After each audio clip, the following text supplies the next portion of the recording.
Ravi de vous retrouver pour ce nouveau bulletin. On va faire un point sur les conditions météorologiques pour cette journée de samedi. Déjà, un petit coup d'œil à l'image satellitaire et on se rend bien compte qu'on est toujours en flux océanique. Souvent, le flux océanique, ça nous apporte de l'air plutôt humide et surtout de la douceur. C'est ce qu'on va retrouver notamment pour cette journée de samedi avec une dégradation qui va concerner surtout le nord-ouest du pays. Elle va rentrer à l'intérieur des terres et s'évacuer samedi soir vers l'est.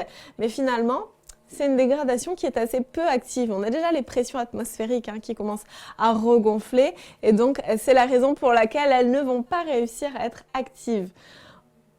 Côté température pour ce samedi matin, c'est pratiquement, allez, on va dire de la fraîcheur que l'on va retrouver notamment au nord-est du pays, à Charleville-Mézières, seulement 3 petits degrés. On va retrouver 0 degré pour Clermont-Ferrand, mais dans l'ensemble, ça restera pourtant des températures qui sont légèrement au-dessus des valeurs de saison. Pour ce samedi après-midi, c'est cette dégradation dont je vous avais parlé. Elle continue de rentrer à l'intérieur des terres, de donner quelques petites ondées. Les températures, c'est de la douceur pour tout le monde. Là encore, on est de 3 degrés au-dessus des valeurs de saison.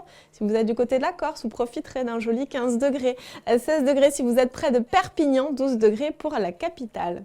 Pour la journée de dimanche, on va retrouver une nouvelle dégradation, encore une fois, qui va nous apporter ces quelques précipitations, notamment au nord-ouest du pays.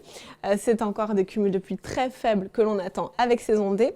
Et pour la journée de lundi, on va retrouver dans le sud-ouest du pays, en marge d'une dégradation qui sera sur l'Espagne, eh bien, quelques orages qui pourront donner parfois des précipitations assez importantes, mais vraiment de manière très locale. Donc ça va rester malgré tout assez anecdotique. Et puis on va poursuivre cette semaine avec des conditions anticycloniques, vraiment ces hautes pressions qui auront tendance soit à plaquer la grisaille au sol, soit à nous protéger des dégradations. Résultat, un temps sec garanti. Et pour ce samedi 14 mars, on souhaite une bonne fête aux Mathildes. À bientôt.